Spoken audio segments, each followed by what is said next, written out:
겨울 냇물을 건너 보았는가. 옛날의 훌륭한 선비는 그 인품이 드러나지 않는지라 그 깊이를 알 수 없다. 알 수는 없으나 그것을 억지로 이야기해 본다면 조심스러운 행동은 겨울 냇물 건너는 듯하고 마음가짐은 어려운 이유 대하는 것과 같고 근엄하기는 손님으로 와 앉은 것 같고 온화함은 얼음 풀리는 것 같고 돈독함은 깎지 않은 나무 토막 같고 넓은 마음은 빈 골짜기 같고 어리숙함은 흙탕물에 담그고 있는 것 같다. 흙탕물은 서서히 가라앉혀야 맑아진다. 돌을 간직한 사람은 마음에 아무것도 채우지 않는다. 채우지 않고 비워두는지라 새로운 것을 이룰 수 있다. 바가지는 비어 있어야 물을 담을 수가 있고 수레는 빈 수레라야 짐을 실을 수 있다. 가득 채워진 바가지는 쓸모가 없고 짐을 내리지 않은 수레는 그 기능을 잃는다. 이것이 불령이다. 해는 져야 다시 떠오르고 보름달은 이지러져야 다시 떠오른다. 오늘이 가야 내일이 다시 오늘이 되고 겨울이 가야 봄이 오고 여름이 온다. 물러나는 것, 이것이 불령이다.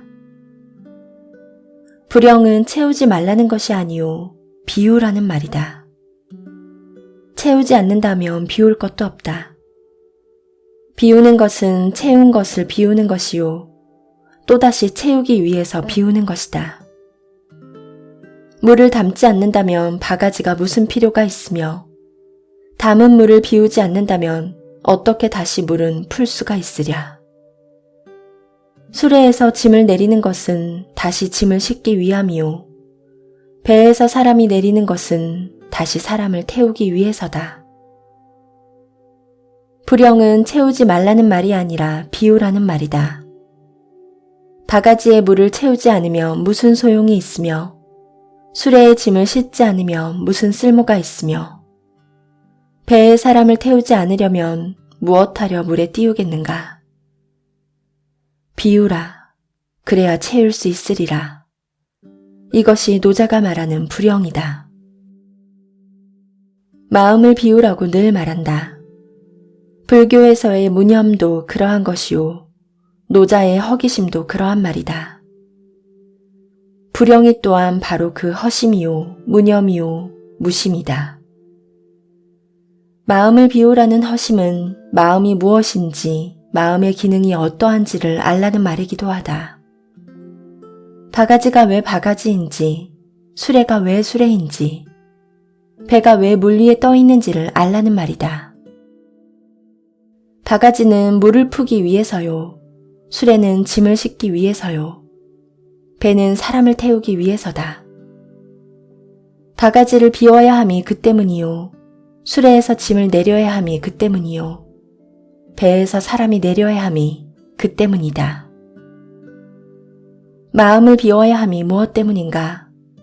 새로운 마음을 먹기 위해서다.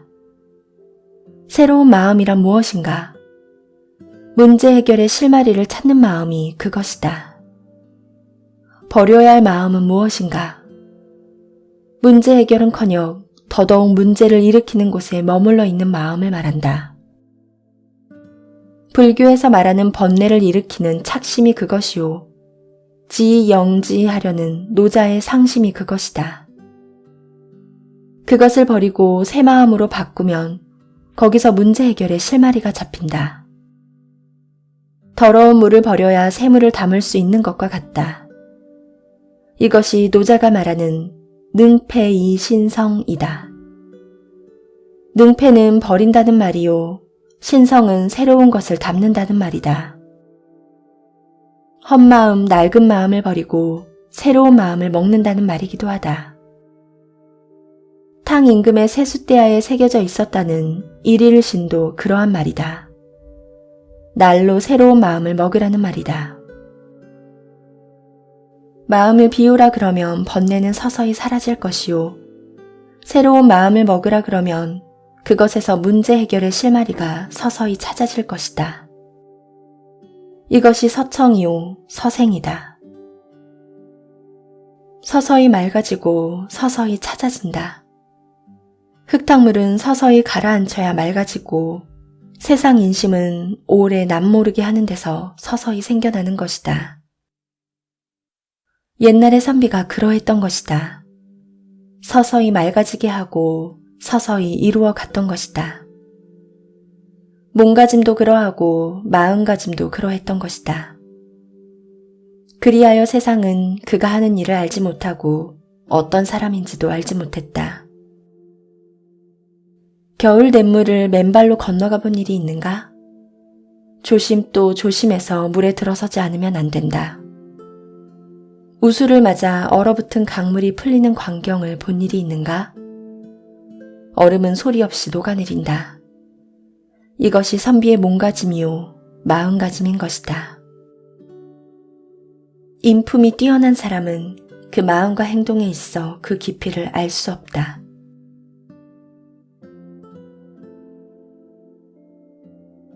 겸손하면 온전함을 얻을 수 있다. 굽힐 줄 알아야 온전히 할 수 있고 구부려야 곧게 펼 수 있다. 비워야 채울 수 있고 낡아야 새로워질 수 있다.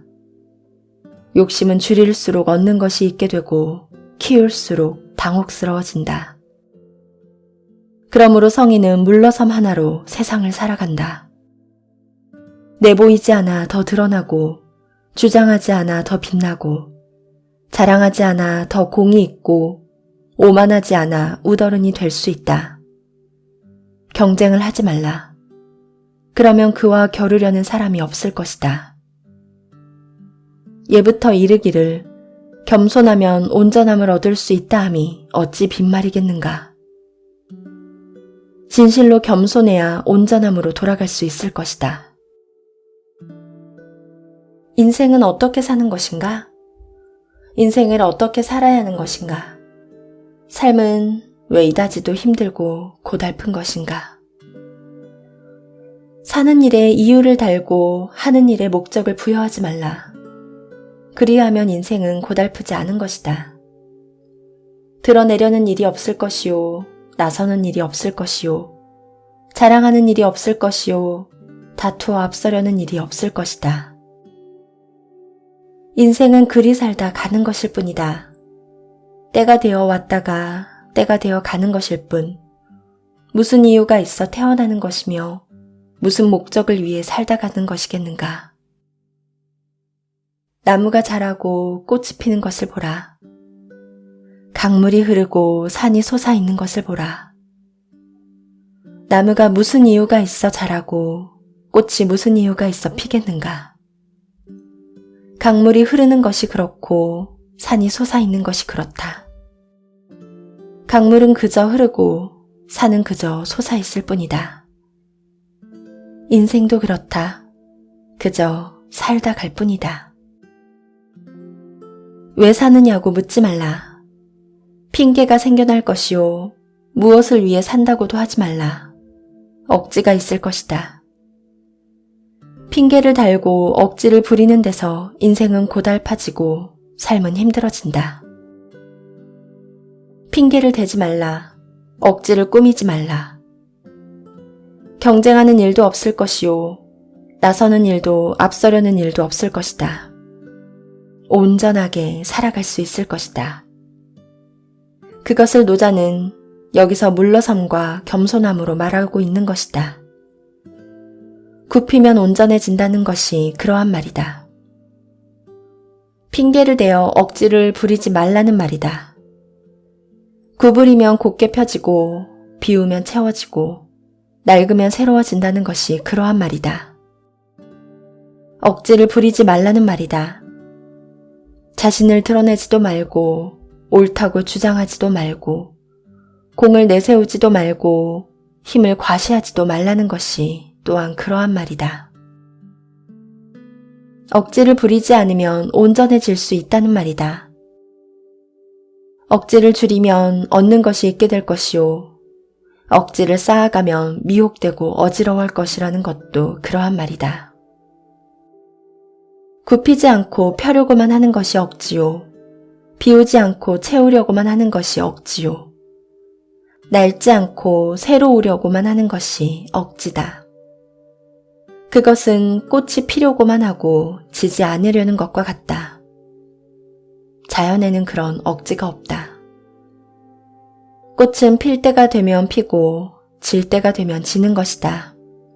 그것이 온전함이다. 피는 것도 꽃의 온전함이요. 지는 것도 꽃의 온전함이다. 그 온전함으로 존재하고 있는 것이 자연이라는 것을 말하고 있는 것이 곡즉전이다. 인생도 그 온전함 속에 살다 가는 것이 참된 삶이다. 억지를 부리지 말고 자연으로 돌아가 살라는 말이다. 성인이 바로 그러한 온전함을 안고 살아간 사람이라고 할 수 있을 것이다.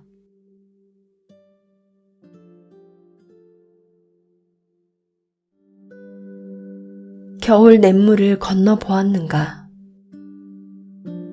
옛날의 훌륭한 선비는 그 인품이 드러나지 않는지라 그 깊이를 알 수 없다.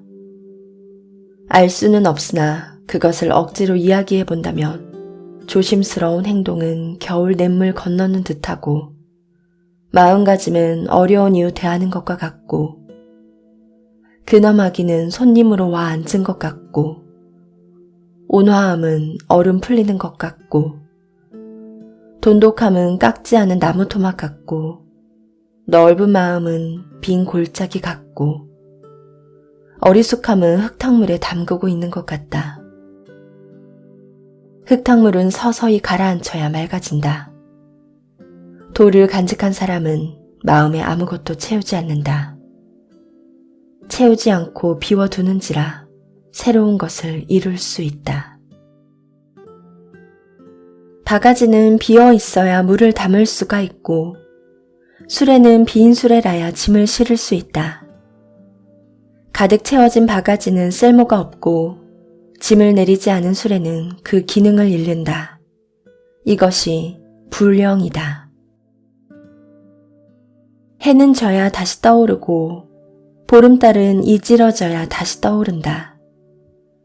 오늘이 가야 내일이 다시 오늘이 되고 겨울이 가야 봄이 오고 여름이 온다.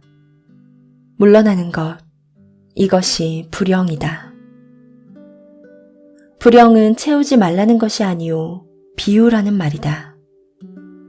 채우지 않는다면 비울 것도 없다.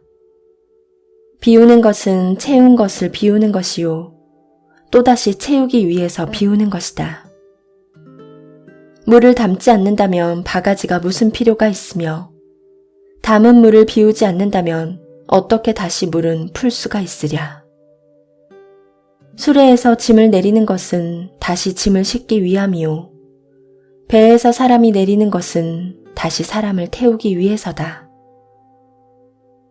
불령은 채우지 말라는 말이 아니라 비우라는 말이다. 바가지에 물을 채우지 않으면 무슨 소용이 있으며 수레에 짐을 싣지 않으면 무슨 쓸모가 있으며 배에 사람을 태우지 않으려면 무엇하려 물에 띄우겠는가. 비우라. 그래야 채울 수 있으리라. 이것이 노자가 말하는 불령이다. 마음을 비우라고 늘 말한다. 불교에서의 무념도 그러한 것이요 노자의 허기심도 그러한 말이다. 불령이 또한 바로 그 허심이요 무념이요 무심이다. 마음을 비우라는 허심은 마음이 무엇인지 마음의 기능이 어떠한지를 알라는 말이기도 하다. 바가지가 왜 바가지인지 수레가 왜 수레인지 배가 왜 물 위에 떠 있는지를 알라는 말이다. 바가지는 물을 푸기 위해서요 수레는 짐을 싣기 위해서요 배는 사람을 태우기 위해서다. 바가지를 비워야 함이 그 때문이요. 수레에서 짐을 내려야 함이 그 때문이요. 배에서 사람이 내려야 함이 그 때문이다. 마음을 비워야 함이 무엇 때문인가? 새로운 마음을 먹기 위해서다. 새로운 마음이란 무엇인가? 문제 해결의 실마리를 찾는 마음이 그것이다. 버려야 할 마음은 무엇인가? 문제 해결은커녕 더더욱 문제를 일으키는 곳에 머물러 있는 마음을 말한다. 불교에서 말하는 번뇌를 일으키는 착심이 그것이요. 지영지하려는 노자의 상심이 그것이다. 그것을 버리고 새 마음으로 바꾸면 거기서 문제 해결의 실마리가 잡힌다. 더러운 물을 버려야 새 물을 담을 수 있는 것과 같다. 이것이 노자가 말하는 능패이신성이다. 능패는 버린다는 말이요. 신성은 새로운 것을 담는다는 말이다.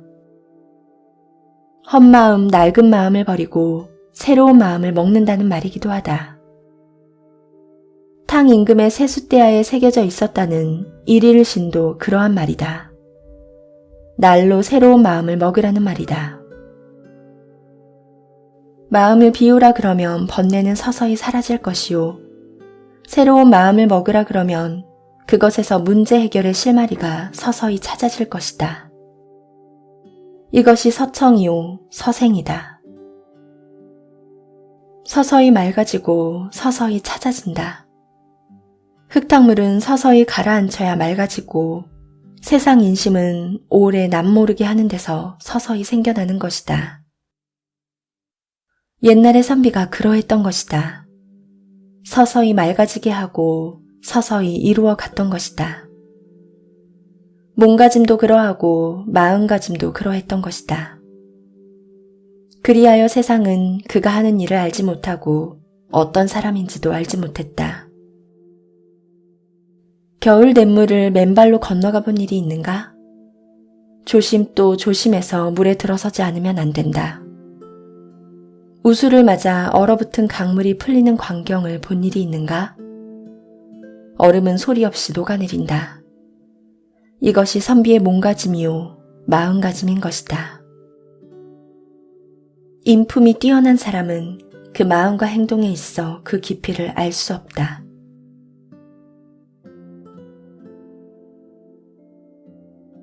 겸손하면 온전함을 얻을 수 있다. 굽힐 줄 알아야 온전히 할 수 있고 구부려야 곧게 펼 수 있다. 비워야 채울 수 있고 낡아야 새로워질 수 있다. 욕심은 줄일수록 얻는 것이 있게 되고 키울수록 당혹스러워진다. 그러므로 성인은 물러섬 하나로 세상을 살아간다.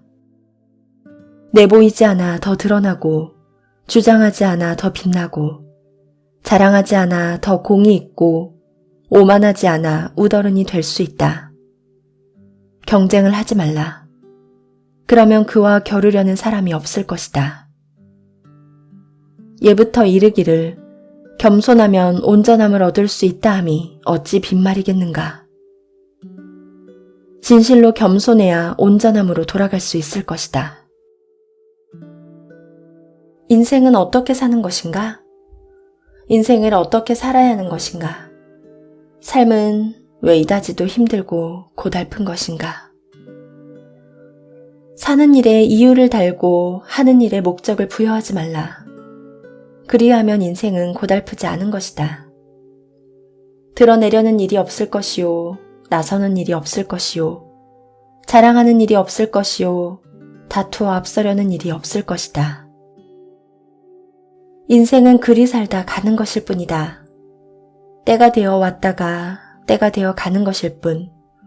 무슨 이유가 있어 태어나는 것이며 무슨 목적을 위해 살다 가는 것이겠는가. 나무가 자라고 꽃이 피는 것을 보라. 강물이 흐르고 산이 솟아있는 것을 보라. 나무가 무슨 이유가 있어 자라고 꽃이 무슨 이유가 있어 피겠는가. 강물이 흐르는 것이 그렇고 산이 솟아있는 것이 그렇다. 강물은 그저 흐르고 산은 그저 솟아있을 뿐이다. 인생도 그렇다. 그저 살다 갈 뿐이다. 왜 사느냐고 묻지 말라. 핑계가 생겨날 것이요. 무엇을 위해 산다고도 하지 말라. 억지가 있을 것이다. 핑계를 달고 억지를 부리는 데서 인생은 고달파지고 삶은 힘들어진다. 핑계를 대지 말라. 억지를 꾸미지 말라. 경쟁하는 일도 없을 것이요. 나서는 일도 앞서려는 일도 없을 것이다. 온전하게 살아갈 수 있을 것이다. 그것을 노자는 여기서 물러섬과 겸손함으로 말하고 있는 것이다. 굽히면 온전해진다는 것이 그러한 말이다. 핑계를 대어 억지를 부리지 말라는 말이다. 구부리면 곧게 펴지고 비우면 채워지고 낡으면 새로워진다는 것이 그러한 말이다. 억지를 부리지 말라는 말이다. 자신을 드러내지도 말고 옳다고 주장하지도 말고 공을 내세우지도 말고 힘을 과시하지도 말라는 것이 또한 그러한 말이다. 억지를 부리지 않으면 온전해질 수 있다는 말이다. 억지를 줄이면 얻는 것이 있게 될 것이요. 억지를 쌓아가면 미혹되고 어지러워할 것이라는 것도 그러한 말이다. 굽히지 않고 펴려고만 하는 것이 억지요. 비우지 않고 채우려고만 하는 것이 억지요. 낡지 않고 새로우려고만 하는 것이 억지다. 그것은 꽃이 피려고만 하고 지지 않으려는 것과 같다. 자연에는 그런 억지가 없다. 꽃은 필 때가 되면 피고 질 때가 되면 지는 것이다. 그것이 온전함이다. 피는 것도 꽃의 온전함이요. 지는 것도 꽃의 온전함이다. 그 온전함으로 존재하고 있는 것이 자연이라는 것을 말하고 있는 것이 곡즉전이다. 인생도 그 온전함 속에 살다 가는 것이 참된 삶이다. 억지를 부리지 말고 자연으로 돌아가 살라는 말이다. 성인이 바로 그러한 온전함을 안고 살아간 사람이라고 할 수 있을 것이다.